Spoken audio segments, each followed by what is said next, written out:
Everybody, this is Shivali Sharma. Welcome back to my channel. I hope you all are doing great and also prepared well for this mock test number 8 that I already told you that we are going to conduct full mock test on this Wednesday. तो आज हम करने वाले हैं और ये mock test आपका रहने वाला है रियल एग्ज़ाम पैटर्न के अकॉर्डिंगली, और इसको आपने वैसे ही ट्रीट करना है कि जैसे आपका मान लो फाइनल एग्ज़ाम हो रहा है, ठीक है। तभी आप अच्छे से इसको अटेम्प्ट कर पाओगे और आपने टोटल स्कोर अपना जो है नोटबुक पे काउंट करते चलिए कि कौन सी सेक्शन के कितने मार्क्स रहे हैं आपके, और फिर एंड में आपको कमेंट सेक्शन में बताना है, ठीक है। और जो भी बच्चे लाइव आज फर्स्ट टाइम आ रहे हैं और अगर वीडियोस को फर्स्ट टाइम देख रहे हो तो आपको मैं बता दूं कि आपके लिए इस चैनल पे बिल्कुल free of cost mock test plus आपको डेली रिवीजन सीरीज प्रोवाइड करी जाएगी विद पीडीएफ्स, ठीक है। तो उसके लिए आप टेलीग्राम चैनल को भी ज्वाइन कर सकते हो और आप हमारी डेली वीडियोस लाइव देखने के लिए आप चैनल को सब्सक्राइब कर सकते हो। टाइमिंग रात की 10 बजे होती है और दिन में 3 या 4 बजे, ठीक है। तो चलिए फिर स्टार्ट करते हैं। All the very best to all of you, और ट्राई कीजिए कि आप मिस्टेक्स को कम करें आज के दिन जो अटेम्प्ट करने वाले हो, ठीक है। और फिर अच्छे से जो है आप इसको मॉक टेस्ट को दो। तो चलिए हमारा पहला क्वेश्चन होगा आज का, तो आई होप आप सबने ये पढ़ लिया हो। What is the name of joint military exercise between India and US recently held in Rajasthan? आपको ऑप्शंस देखने हैं। ये एक्सरसाइज राजस्थान में हुई है और इंडिया और यूएस के बीच में होती है। तो इसका ऑप्शन नंबर ए सही आंसर होगा युद्ध अभ्यास, ठीक है। जिन बच्चों ने मिलिट्री एक्सरसाइज वाली वीडियो नहीं देखी है आप जा सकते हो प्लेलिस्ट में जाके, आपको ये वीडियो देखनी है, बहुत इंपॉर्टेंट है।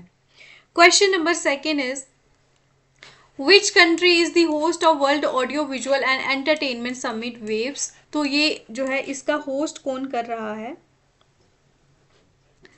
तो ये आपका इंडिया करने वाला है, ठीक है। वेव्स जो है ये पहली बार इंडिया करेगा 5 से लेके 9 फरवरी के बीच में 2025 में ये इंडिया कंडक्ट करने वाला है, ठीक है, होस्ट।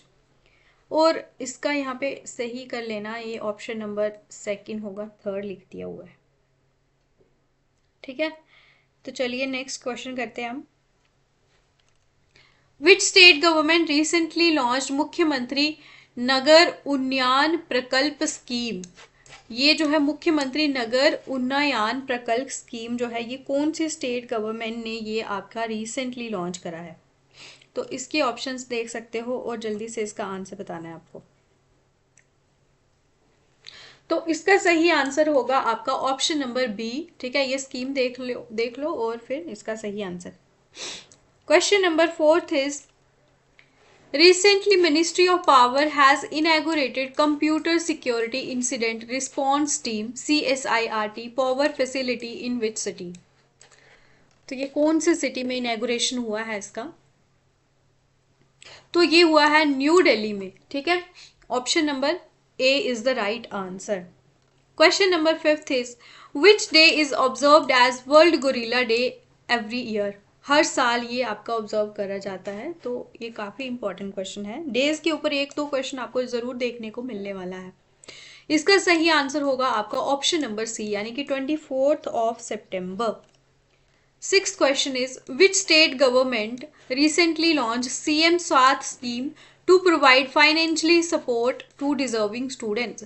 तो इस स्कीम के अकॉर्डिंगली फाइनेंशियल सपोर्ट प्रोवाइड किया जाएगा डिजर्विंग स्टूडेंट्स को। तो ये भी आपका करा है त्रिपुरा गवर्नमेंट ने इसको लॉन्च करा है, सीएम साथ स्कीम, ठीक है। Question number 7 is what is the name of super computer recently launched by prime minister Modi under the national super computer mission? National super computing mission के अंदर ये बताना है इसका नाम। तो ये है आपका, इस कंप्यूटर का नाम है परम Rudra super computers. Question number 8 is Guinness record for Gita recitation has been created in which state? तो ये रिकॉर्ड बन गया है गीता रिसाइट करने के लिए, कौन से स्टेट में ये रिकॉर्ड बनाया है? तो ये है आपका मध्य प्रदेश में। ये काफी इंपॉर्टेंट क्वेश्चन है, ध्यान रखना है आपको। 9th question is PM Modi launch सहायक चैटबॉट। सहायक चैटबॉट किसके लिए पीएम मोदी ने लॉन्च करा है? तो ये इंपॉर्टेंट है, ये आपको आने के चांसेस हो सकते हैं इस बार। तो ये आपके सहायक जो है, जो भी विजिटर्स जो महाकुंभ में आएंगे उनको असिस्ट करने के लिए ये आपका चैटबॉट लॉन्च करा है पीएम मोदी ने। Question number 10th is who has been appointed as the MD and CEO of JNK bank. अगर आपके 15 प्लस क्वेश्चन ठीक हो रहे हैं जनरल अवेयरनेस सेक्शन में तो आपकी तैयारी बहुत अच्छी होगी, बिकॉज करंट अफेयर्स का जो है बहुत वास्ट एक सब्जेक्ट होता है जिसमें हर बच्चे को हर एक क्वेश्चन नहीं आना ज़रूरी नहीं है कि आएगा ही आएगा, ठीक है। क्वेश्चन कहीं से भी आपको आ सकता है, लेकिन आपने टारगेट करना है बाकी की जो 3 सेक्शन होंगी एट लीस्ट उसमें आपके 55 में से 45 प्लस नंबर आने चाहिए। और उसके बाद अगर आप इस सेक्शन में 15 भी करते हो तो आपके 60 मार्क्स आ रहे हैं, जो कि एक एवरेज स्कोर रहने वाला है, ठीक है। तो आपको अगर फिर इसमें भी थोड़ा इम्प्रूवमेंट करना है तो आपको 65 to 70 टारगेट करना है फाइनल एग्जाम में, ठीक है। वहाँ पे इससे थोड़ा इजी लेवल आपको मिलने वाला है। और अगर आप इसके बीच में आते हो तो आपको इंटरव्यू में आने के चांसेस हो जाते हैं। उसके बाद आपके 15 प्लस अगर आपके इंटरव्यू में भी मार्क्स सिक्योर हो जाते हैं या 12 प्लस, तो आप जो है फाइनल लिस्ट में आने के लिए कैपेबल होने वाले हो। लेकिन उसके लिए फिर आपको तैयारी अच्छे तरीके से करनी है। तो इसका सही आंसर होगा आपका Amitabh Chatterjee. Question number 11 is Baradari, a new tourist destination developed by World Bank, is located in which district? इसमें से कौन से डिस्ट्रिक्ट में है ये आपकी 4 नई टूरिस्ट डेस्टिनेशन वर्ल्ड बैंक जो है डेवलप करने वाला है, उसमें से एक है आपकी बारादारी। तो ये है आपकी रियासी में लोकेटेड। ऑप्शन नंबर डी इसका सही answer. Question number 12 is where was Asia's first geo science museum built? Asia का पहला जियो साइंस म्यूजियम कहाँ पे बना? तो ये आपका बना था मध्य प्रदेश में। This is very very important question. Question number 13 is which award did Jammu cities E auto and E rickshaw wallahs win at the 17th world mobility India conference and expo 2024? तो कौन सा अवार्ड मिला था? इन्होंने जीता award of excellence in urban transport. किसने जीता? ये आपके ई ऑटोज और जो ई रिक्शा वाले होते हैं इन्होंने। और 17th अवार्ड था ये अर्बन मोबिलिटी इंडिया कॉन्फ्रेंस, ठीक है। Question number 14 is saffron festival is celebrated in which of the following months? कौन से मंथ सेलिब्रेट होता है सेफ्रॉन? ये आपका होता है नवंबर मंथ्स में। क्वेश्चन नंबर 14 का option B is the right answer. Next is Vijay Diwas was celebrated on which date? कौन से डेट को ये हर साल सेलिब्रेट होता है? तो इसका सही आंसर होगा option number B, 16th of December को ये आपका सेलिब्रेट होता है। Which institution released the report titled Industry 4.0 Adoption and Strategic Roadmap for Indian Manufacturing? तो ये इंडस्ट्रीज के रिलेटेड होगा, तो आपको ध्यान रखना है इसके ऑप्शंस में भी सेम वैसा ही आपको गैस करना है। तो ये है इसका option number D, confederation of Indian industry. बहुत से बच्चे वीडियोस डेली देखते हैं लेकिन फिर भी मेरे बार बार बोलने के बाद भी वो सब्सक्राइब नहीं करते हैं। तो अगर आप वीडियोस देखते हो, अगर आप चाहते हो कि जो भी मैं मेहनत कर रही हूँ उसका आप मेरे को अप्रिशिएशन करो, तो आप जो है सपोर्ट करने के लिए चैनल सब्सक्राइब ज़रूर करें और लाइक और कॉमेंट भी ज़रूर करें। सीपी ग्राम्स प्लेटफॉर्म ये कौन से डिपार्टमेंट के अंदर आता है? तो ये है आपका department of administrative reforms and public grievances, ठीक है। Option B is the right answer. और सीपी ग्राम्स की बात करें तो इसकी फुल फॉर्म है centralised public grievance redress and monitoring system, plays a crucial role in addressing citizens concerns from 2022 to 2024। इसने ओवरऑल 70 लाख ग्रीवियांस को जो है रिड्रेस भी करा है, एड्रेस करा है, ठीक है। तो इसी वजह से ये आपको इसका ये डिपार्टमेंट पता होना चाहिए, administrative reforms and public grievances. 18th question is where was India's first glass bridge inaugurated? तो ये आपका हुआ था कन्याकुमारी, यानी कि जो कि आपके तमिलनाडु में है। This question is very very important और ये आपको आने के चांसेस बहुत इंपॉर्टेंट है, ये ध्यान रखना। Question number 19th is, what is the theme of the Sanskriti Utsav organized by Uttar Pradesh in 2025? इसका थीम बताना है आपको। ऑप्शन सी यानी कि हमारी संस्कृति हमारी पहचान, ये इसका थीम है। बहुत से बच्चे पूछ रहे थे कि करंट अफेयर्स में क्या हमें स्टैटिक जीके का पार्ट करना है। ठीक है, देखो इसका जो है, मैंने अगर पिछला एग्जाम देखा तो उसमें एक भी स्टैटिक जीके का क्वेश्चन नहीं आया हुआ है, अगर आप इंडियन जीके के बिहाफ में देखो। लेकिन जेएनके के रिलेटेड पूछने के चांसेस होते हैं। तो जेएनके के कुछ इंपॉर्टेंट टॉपिक्स है, जैसे कि रिवर एंड लेक्स हो गया, आपका हिस्ट्री हो गया, ठीक है, और भी कुछ जैसे आपका फोक डांस और फोक सॉन्ग्स होते हैं, ये सब आपका कल्चर वाला पार्ट होता है, और टूरिस्ट डेस्टिनेशन। तो इनकी आपको ध्यान रखना है कि जो स्टैटिक पार्ट हो, ठीक है, वो आपको पूछने के चांसेस हो जाते हैं, तो वो आप कर लेना। और खासकर जो जो चीज़ें करंट के रिलेटेड होंगी वो आपको करना है, ठीक है। Question number 20th is, 22nd March, ISRO has successfully tested the landing mission of reusable launch vehicle RLV LEX 902। इसका जो नाम है ये क्या दिया गया है, ये आपको बताना है। ये RLV LEX NO2, इसको क्या नाम दिया गया है? Option number A is the right answer. इसका नाम है आपका पुष्पक। और ये किसने लॉन्च करा, टेस्ट करा? ये इसरो ने करा है, तो ये इंपॉर्टेंट है, ध्यान रखना। 21 question is, how many jails in the country have recently been certified by FSI as Eat Right Campus? FSI के द्वारा इसको सर्टिफाई कर दिया गया है 150, 100, 75 या 50। Option number B is the right answer. 100 jails को ये सर्टिफाइड कर दिया गया है, ठीक है। 22nd question is, where has 4th Shanghai Cooperation Startup Forum been held? तो 4th है ये शंघाई कोऑपरेशन स्टार्टअप फोरम, तो ये आपका हुआ था न्यू दिल्ली में, ठीक है। Option B is the right answer. 23rd question is, who has recently been given the charge of the ministry of food and processing industries? किसको ये चार्ज दिया गया था? तो इसका सही आंसर है आपका चिराग पासवान को ये चार्ज मिला है ministry of food and processing industries का। 24th question is, which app has been launched by ISRO to help Gaganyaan crew? तो गगनयान क्रू को हेल्प करने के लिए कौन सी ऐप को लॉन्च किया गया है इसरो ने? तो ये है आपकी सखी app. This question is also very very important. 25th question, Police of which state has launched the state-of-the-art digital platform Trinetra App 2.0 to crack down on criminals?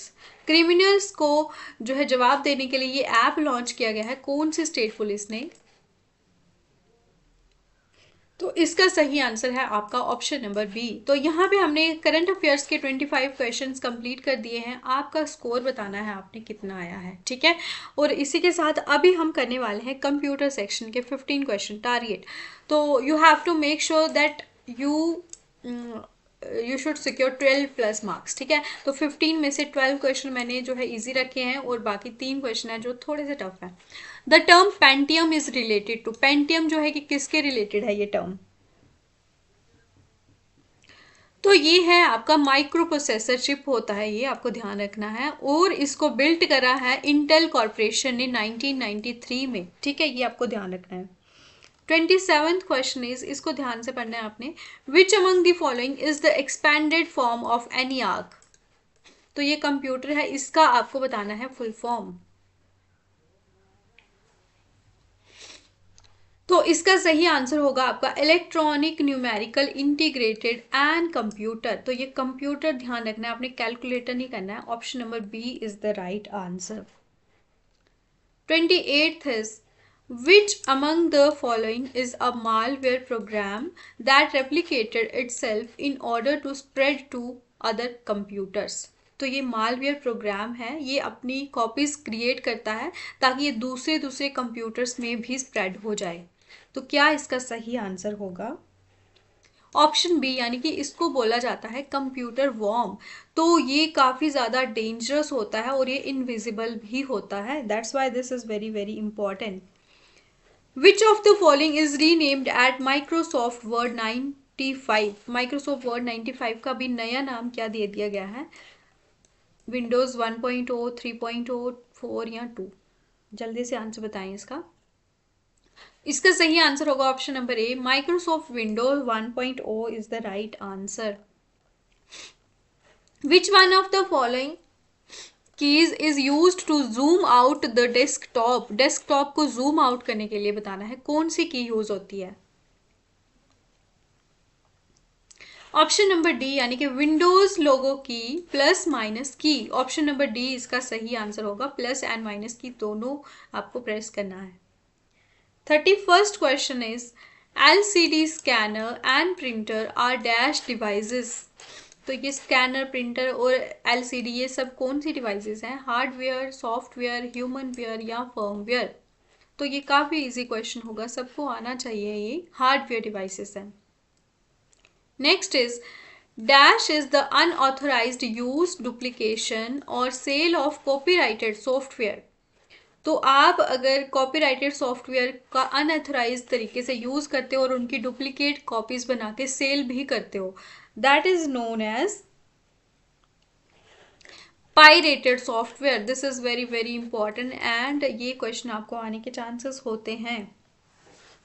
33rd is dash is the code that recognize some special sequence of input or is triggered by being run from a certain user ID by an unlikely sequence of events.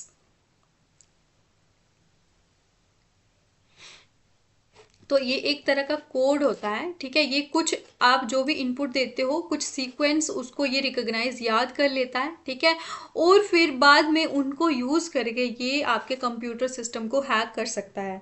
तो ये है आपका trap door. तो अपने लिए door ढूंढ रहा होता है, तो इससे फिर ये आपका कंप्यूटर हैक कर सकता है। Question number 34 is the network connecting several networks is called, उसको क्या बोलते हैं? That is known as internet is known as network of networks.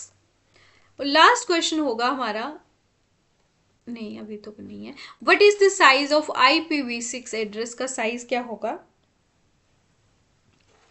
तो 128, 1632 और 64। तो इसका सही आंसर होगा आपका 128 बिट्स और 32 बिट्स होते हैं IPv4 के, ठीक है, ये आपको ध्यान रखना है। 36th question is control, shift and alt are known as, ये कौन सी कीज होते हैं? So these are known as modifier keys. Option number B is the right answer. 37th question a collection of various programs that helps control your computer is called. तो ये आपके computer system को control करता है और ये collection of various programme जो इसको बोलते हैं, तो इसको हम बोलेंगे system software. 38th is the first bar of MS word, जो इसकी फर्स्ट वर्ड क्या कौन सी होती है? तो सबसे पहले आपको दिखता है title in the title bar. तो title bar is the first bar. ये इंपॉर्टेंट क्वेश्चन होता है, इजी भी है लेकिन फिर भी बच्चे कंफ्यूज होते हैं। 39th question shortcut key to go to the last line in the document. तो लास्ट लाइन में जाना है अगर डॉक्यूमेंट में, तो आपको कंट्रोल प्लस एंड प्रेस करना है। और लास्ट क्वेश्चन होगा आपका कंप्यूटर सेक्शन का, dash is the what is the shortcut key for centring the text selected by user in Word. तो ये आपको सेंटर अलाइनमेंट करना है, तो उसके लिए आपको यूज करना होता है कंट्रोल प्लस ई, ठीक है। तो इसका होगा option number 5 is the correct answer. तो 40 क्वेश्चन हो चुके हैं, half of the questions are already we have covered, और अब हम 40 क्वेश्चन करने वाले हैं नेक्स्ट, ठीक है। ध्यान रखना है नेक्स्ट 40 क्वेश्चन अच्छे से अटेम्प्ट करें, क्योंकि 30 मोस्ट इंपॉर्टेंट इंग्लिश सेक्शन होने वाले हैं, तो ये आपकी बैंड बजा सकती है। तो ये मैं आपको बोल लूँगी पहले ही, ध्यान से इसको करना है। उसके बाद 10 क्वेश्चन होंगे आपके कोर्ट अवेयरनेस के। तो सबसे पहले आपको ये बताना है, I keep dash those happy days.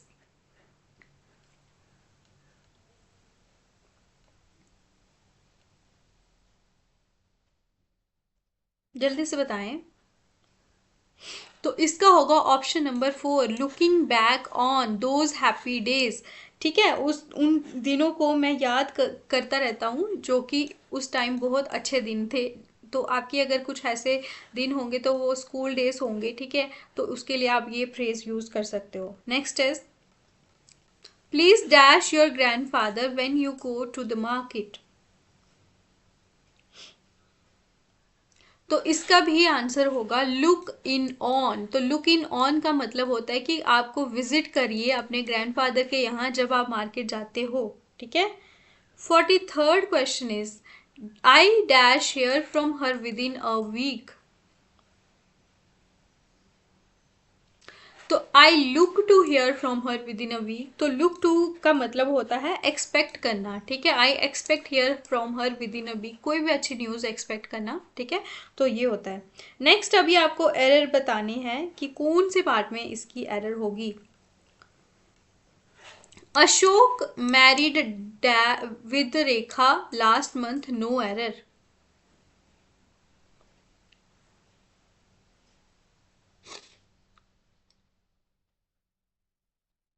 तो यहाँ पे आपका ऑप्शन नंबर बी गलत होगा। यहाँ पे आपका आना था अशोक मैरिड रेखा लास्ट मंथ, या फिर आप इसको पैसिव वॉइस में लिख सकते हो रेखा इज मैरिड टू अशोक। तो एक्टिव वॉइस में यहाँ पे आपका कोई भी प्रिपोजिशन यूज नहीं होता, ये आपको ध्यान रखना। विद यूज कभी भी नहीं होता है, ठीक है। Ram is married to Sita ऐसे आप बोल सकते हो, या फिर सीता मैरिड राम ऐसे, या राम मैरिड सीता ऐसे भी हो सकता है, ठीक है। लास्ट मंथ तो ये पहले की बात हो रही है, तो यहाँ पे विद नहीं आएगा, ये आपको ध्यान रखना है। Question number 45th is the Earth's atmosphere comprises of three layers, no error. तो यहाँ पे आपको एक चीज याद रखनी है, जो कंप्राइजेज होता है इसके साथ ऑफ जो है यूज नहीं होता। तो आना था the earth's atmosphere comprises three layers. तो इसका भी ऑप्शन नंबर बी जो है इस पार्ट में एरर है। 46th is the court held the local MLA responsible for the loss or damage to any public property, no error.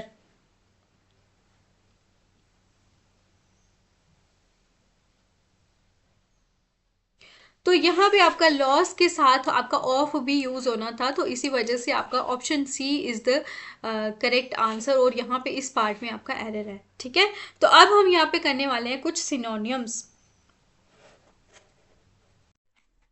तो सबसे पहला सिनोनियम होगा कोएक्स। कोएक्स का अपने सेम मीनिंग बताना है। पेसिफाई, पनिश, परसुएड या फिर प्लीज। तो कोएक्स करना होता है कि किसी को आप बहलाते फुसलाते हो, ठीक है। जैसे आप किसी को प्यार में फंसा देते हो, वैसी चीज़ें टाइप, ठीक है। मना लेते हो किसी चीज़ को, तो इसका सेम मीनिंग होता है परसुएड करना, जिसका मतलब भी क्या होता है, मनाना, ठीक है। 47th का सही आंसर होगा आपका C. Next is blaze. Blaze का आपको बताना है मतलब रेज, रस्क, फायर या फिर मार्क। तो ब्लेज का क्या मतलब होता है कि कहीं पे बहुत ज़्यादा डेंजरस फायर, यानी कि बहुत ज़्यादा आग लग जाती है भयंकर टाइप की, उसे बोलते हैं ब्लेज, ठीक है। तो ऑप्शन सी होगा इसका सही आंसर। नेक्स्ट है आपका वेजरी। वेजरी का क्या मतलब होता है। वेजरी होता है कि एकदम से कोई चेंज आ जाना जो आपने प्रिडिक्ट नहीं करा होता है। Unpredictable change is known as vagary. तो इम्पल्स में भी क्या होता है, एकदम से चेंज हो जाता है, इम्पल्सिव नेचर जैसे किसी का होता है ना, इम्पल्सिव नेचर, बिना कुछ सोचे समझे कुछ भी बोल देते हैं, दैट इज नोन एज वेजरी, ठीक है। तो इसका होगा ऑप्शन नंबर डी। यहाँ पे होते हैं हमारे सिनोनियम्स कंप्लीट। तो अब यहाँ पे बताएं आप, has anybody answered your question. इसका क्या होगा सही आंसर, एक्टिव पैसिव के क्वेश्चन है ये। हैज़ है तो आपको ये ढूंढना है कि कहीं पे बीन लगा हुआ है, ठीक है। तो यहाँ पे ये तो नहीं लगा, ये भी नहीं लगा हुआ है, यहाँ पे है। तो क्वेश्चन है, क्वेश्चन मार्क की फॉर्म में हमने पैसिव वॉइस में भी बताना होता है ना। क्वेश्चन जो होते हैं एक्टिव पैसिव में, क्वेश्चन मार्क आपका जब आता है तो इंटेरोगेटिव की सेंस आनी चाहिए। तो यहाँ पे इंटेरोगेटिव की सेंस नहीं आ रही है। Has your question been answered, तो ये ध्यान रखना है, ऑप्शन सी होगा इसका सही answer. 51st question is the shopkeeper lowered the prices. तो ये पास्ट सिंपल टेंस है, तो इसको कन्वर्ट करोगे तो आपका क्या आना है, वॉज या फिर वर। तो ये आपका ऑप्शन नंबर बी होगा इसका सही आंसर। देन आपको बताना है यहाँ पे फास्टिडियस के एंटोनियम। तो फास्टिडियस का मतलब क्या होता है कि ऐसे लोग जो जिनको खुश करना काफ़ी डिफ़िकल्ट होता है, जैसे कि कोई कुछ लोग वीडियोस भी देखते हैं लेकिन उनको कुछ भी प्रोवाइड करो वो कभी खुश नहीं हो सकते हैं, कोई ना कोई गलतियां वो निकालेंगे ही निकालेंगे। हालांकि गलतियां तो निकालनी चाहिए तभी बाकी बच्चों को भी पता चलेगा, लेकिन वो कुछ उनका दिमाग में ही वैसा होता है कि हमें वही चीज़ को टारगेट करना है। तो वैसे टाइप के लोग होते हैं, वो फास्टिडियस होते हैं। तो मैं उनको कैसे खुश करूँ, आई डोंट नो। मैं जितना कोशिश करती हूँ कि अपने से अच्छा कंटेंट ही प्रोवाइड करूँ, फ्री ऑफ कॉस्ट प्रोवाइड करूँ, ठीक है। लेकिन चलो कोई बात नहीं।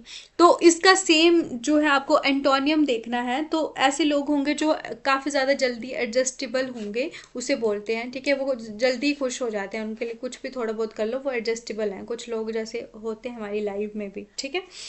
तो 53rd question is immune. Immune का मतलब बताना है आपने, जो है अपोजिट मीनिंग। तो इम्यून का क्या मतलब होता है कि नेचुरल प्रोटेक्शन, जो आप किसी भी डिजीज के लिए जो नेचुरल प्रोटेक्शन हमारी बॉडी जो है ऑटोमेटिकली बिल्ड करती है, that is known as are immunity, ठीक है। इम्यून है हम। लेकिन अगर हम उसके अपोजिट में देखें तो वो उसका अपोजिट क्या होता है आपका, वल्नरेबल, ठीक है। यानी कि हमारी बॉडी जो है या फिर हम फिजिकली या इमोशनली वल्नरेबल हैं, ठीक है। इजिली हमें कोई टारगेट कर सकता है, हम इतने ज़्यादा इमोशनली वीक हो चुके हैं, ठीक है। 54th is insolent. इंसोलेंट का आपने अपोजिट मीनिंग बताना है।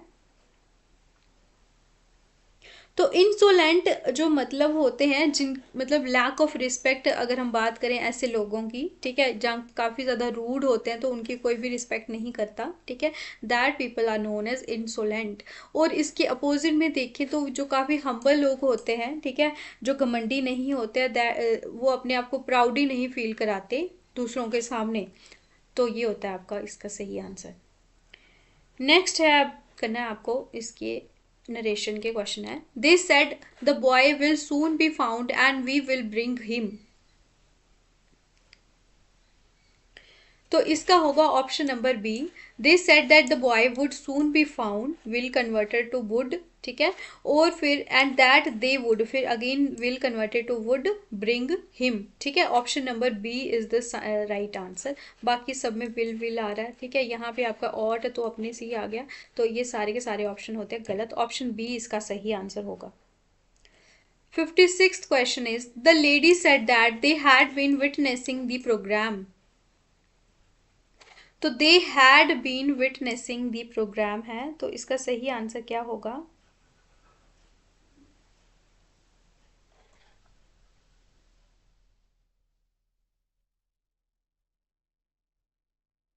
तो यहाँ पे आएगा आपका the lady said that we were witnessing the program. Option number A is the right answer, ठीक है। यहाँ पे सेज है, ठीक है, तो ये आपको ध्यान रखना है, यहाँ पे सेज है, सेड आना था आपका।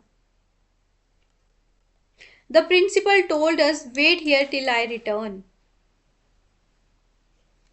तो इसका आपने कन्वर्ट करिए। The principal told us to wait there, here will be converted to there, till he return। तो अपने लिए बात कर रहा है वो। Option number B is the right answer, ठीक है। ये देख लो आप, principal told us wait here till I return, यानी कि वो अपनी बात कर रहा है, ठीक है। आपको पता है first person according to the subject change होता है, second person according to the object, तो ये अपनी बात हो रही है यहाँ पे उसकी। क्वेश्चन नंबर 58 है, where do you live asked the stranger. Stranger ने पूछा आप कहाँ रहते हो। तो ये पूछा किसको पूछा है, मुझे पूछा है ना। I, where do you live, तो the stranger asked where I lived. Option number A इसका सही आंसर होगा। 59th क्वेश्चन इज, यहाँ पे ईडियम फ्रेज वाले हैं। When she realized that she had bought a fake product, she knew that her money had gone down the drain। तो यानी कि किसी ने फेक प्रोडक्ट अगर उसने खरीद लिया, उसको ये पता चल गया, तो फिर अब उसको क्या पता चल गया कि अब जो उसकी मनी है वो क्या होगी, वो हमेशा के लिए चली गई उसके हाथों से, the was lost for ever. इसका सही आंसर होगा ए पार्ट। यहाँ पे बताना है to feel like a fish out of water. जब फिश को पानी से बाहर निकालोगे तो वो कैसा फील करेगी, वो फील करेगी अनकंफर्टेबल, ठीक है, क्योंकि उसकी कंफर्टेबल प्लेस क्या होगी, वाटर। तो आप उसको वहां से ही निकाल रहे हो। तो ये होगा ऑप्शन नंबर 20 का सही आंसर। अब 20 क्वेश्चन रहते हैं तो कोशिश करिएगा उनको गलत नहीं करना है। You can easily overcome this situation if you keep your head. Keep your head का क्या मतलब होता है? तो ये सब आपके लिए है, आप भी इस सिचुएशन को ओवरकम कर लोगे अगर आप काम रहोगे। अगर आप ज़्यादा स्ट्रेस लोगे तो वैसे कुछ होने वाला है नहीं है, ठीक है। तो इससे बेटर है कि आप काम रहो, ठीक है, जो हो रहा है उसको करो एडजस्ट, क्या करना है अभी। Fighting like cats and dogs. तो कैट्स एंड डॉग्स कैसे लड़ते हैं? कॉन्स्टेंटली आर्ग्यूइंग और fighting is the right answer. 62 का होता है option number B. Cry in the wilderness. 63rd का क्या होगा आपका? तो ऐसा अनहीडेड वार्निंग इसको बोला जाता है, ठीक है, जिसपे कोई ध्यान नहीं दिया गया हो। यहाँ पे हो गया हमारे 63 क्वेश्चन भी। अब आता है हमारा 64 question. He went for the lunch at 1 PM and then returned no error. तो ये होगा आपका आर्टिकल का क्वेश्चन। 2 4 अभी ये आर्टिकल, ओहो ये आपको दिख गया। तो आर्टिकल के क्वेश्चन है ये, तो इसको आपने बताना है इसका सही आंसर क्या होगा। तो ये जो आपके लंच वगैरह होते हैं, ब्रेकफास्ट लंच, ये सब चीज़ों के लिए आपका कोई आर्टिकल यूज़ नहीं होता है, तो इसके ए पार्ट में एरर है, ठीक है। ही वेंट फॉर लंच होगा, तो ये आपको ध्यान रखना है। नेक्स्ट है आपका the honesty is a virtue.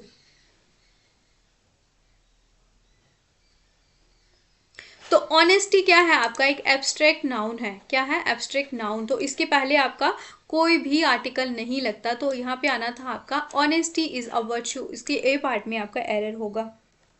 Question number 66 is every morning the sun rises in east, no error. कौन से पार्ट में एरर है? ये सबको ही आता होगा, ऑप्शन नंबर सी, यानी कि डायरेक्शन के लिए आपका आर्टिकल यूज होता है द, ठीक है। Every morning the sun rises in the east. 67th question is when I met him the couple of days back he was writing a new book, no error। तो couple of days के लिए आपका क्या लगता है? a couple of days, ना कि the couple of days। तो इसके बी पार्ट में एरर होगा, ठीक है। 67th question. अब यहाँ पे आपने क्वेश्चन करने हैं, कुछ फ्रेजल वर्ब आपने करेक्टली यहाँ पे चूज करने हैं, ठीक है। Despite the criticism from her colleagues, Maria was determined to dash and implement her innovative approach to the project। तो उसको बहुत सारा क्रिटिसिज्म फेस करना पड़ा, लेकिन वो फर्म रही अपने डिसीजन को लेके। जो भी उसने अपनी अप्रोच उस प्रोजेक्ट के लिए इम्प्लीमेंट करनी थी, तो उसके लिए वो क्या रही थी? फर्म रही थी, डिटर्मिन रही थी। यानी कि वो उसके लिए स्टैंड आउट रही, या स्टैंड बाय, फॉल अपाउट या फॉल आउट फाइंड आउट। तो ये रही थी स्टैंड बाय, ठीक है। तो स्टैंड बाय का मतलब होता है कि आप अपना जो भी डिसीजन है उसको डिफेंड कर रहे हो, ठीक है। जो भी आप एक्शन ले रहे हो उसको डिफेंड कर रहे हो। तो ये एक फ्रेजल वर्ब होती है, सपोर्ट और डिफेंड इसका मतलब होता है। Next, I need to dash the lights before living the room. तो रूम से निकलने से पहले आप क्या करते हो? लाइट्स को टर्न ऑफ करते हो, ठीक है। ऑप्शन सी होगा। टर्न डाउन में नहीं कंफ्यूज होना है, टर्न ऑफ होता है, ठीक है। ये एक सेपरेबल फ्रेजल वर्ब होता है जिसका मतलब होता है कि ये आप देख लेना, ठीक है, लाइट्स ऑफ वगैरह। The controversy about the president's illness finally died out.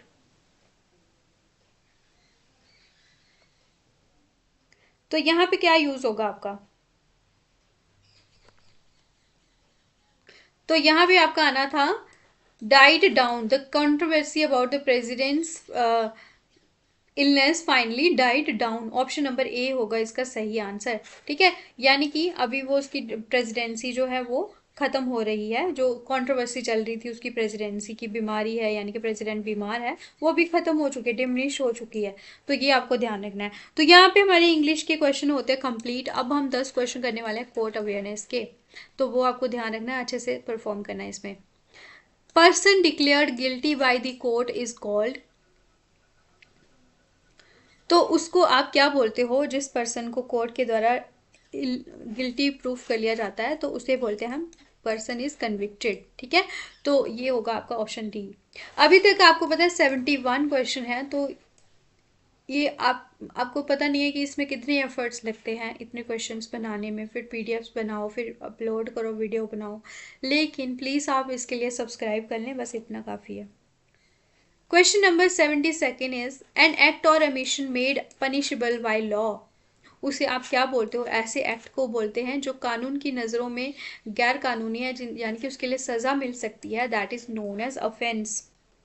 73 is an act which is illegal, तो उसे बोलते हैं हम एक्टस रियस, ये हमने कल भी करा था। और गिल्टी माइंड को बोलते हैं हम मेंस रिया, ठीक है। Actus reus is illegal act. 74 question is the final resolution of a case, उसे आप क्या बोलते हो? उस केस का जो रेजोल्यूशन मिल चुका है, यानी कि अभी वो केस क्लोज हो जाएगा, डिस्पोज ऑफ हो जाएगा, disposal. 75th question is what does the term तामील refers to in the legal proceedings, तामील का क्या मतलब होता है? कि जो भी कोर्ट ने ऑर्डर दिया है उसको आप उसका पालन करो, compliance with the court order और डायरेक्टिव। दरख्वास्त गुजार को क्या बोला जाता है? जो भी गुजारिश करता है, जो पार्टी, जो भी पर्सन अपील फाइल करता है, उसे आप बोलते हो दरख्वास्त गुजार, the person filing an appeal. When was Jammu and Kashmir high court established, ये तो सबसे इजी क्वेश्चन होगा आज का, अगर मैं बोलूंगी तो ऑप्शन बी होगा इसका सही आंसर, ठीक है। Next, where is the principal seat of Jammu and Kashmir high court, इसकी जो है प्रिंसिपल सीट कहाँ पे ये बैठते हैं आपके? श्रीनगर में, जम्मू या बोथ जम्मू एंड श्रीनगर। तो ये भी काफ़ी इजी क्वेश्चन है, दोनों जगह पे बैठते हैं जब भी मौसम के अकॉर्डिंगली, ठीक है। सर्दियों में बैठेंगे आपके जम्मू में और गर्मियों में बैठेंगे आपके श्रीनगर में। 79th is who was the first chief justice of Jammu and Kashmir high court, इसके पहले चीफ जस्टिस कौन रहे हैं? महचंद महाजन, लाला कन्वर सेन, जस्टिस जानकी नाथ वजीर या जस्टिस के सुब्बा राव। तो ये हैं आपके जस्टिस लाला कन्वर सेन, ठीक है, ये आपको ध्यान रखना है। और होगा हमारा आज की क्वेश्चन लास्ट आज की क्लास का, ठीक है। तो आपने अगर 80 क्वेश्चन पूरे करे हैं तो आपके लिए जो है एक बिग राउंड ऑफ अपलॉड मैं बोलूँगी, बिकॉज आप जो है बहुत ज़्यादा कंसिस्टेंट हो, ठीक है। और इसी तरह से अगर आप मेहनत करोगे तो आपको ज़रूर ही, आई विश कि आपको जॉब मिले, ठीक है, अगर आपने पूरे सच्ची ईमानदारी से, सच्चे दिल से मेहनत कर रहे हो। तो 80th क्वेश्चन जो होगा ये आपको इसका आंसर बताना है। क्या है ये? Unique feature of Jammu and Kashmir high court before the abrogation of article 370, इसके पहले इसका यूनिक फीचर क्या था?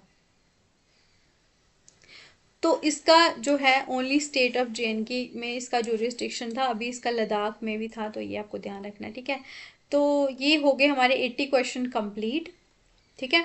और यहाँ पे आपके स्कोर कितने आए हैं 80 में से, वो आप सब मेरे को बताएंगे कमेंट सेक्शन में, और ये आपका होमवर्क होगा आज का कि आपको अपने स्कोर बताने हैं, ठीक है। तो अगर बच्चों, अगर आप स्कोर भी नहीं बताने के लायक हो, कि आप इतना भी कमेंट नहीं करते हो, तो फिर मैं क्या ही बोलूँ आपको, ठीक है।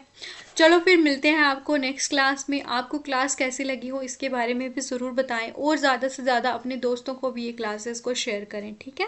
Thank you so much, all the very best to all of you.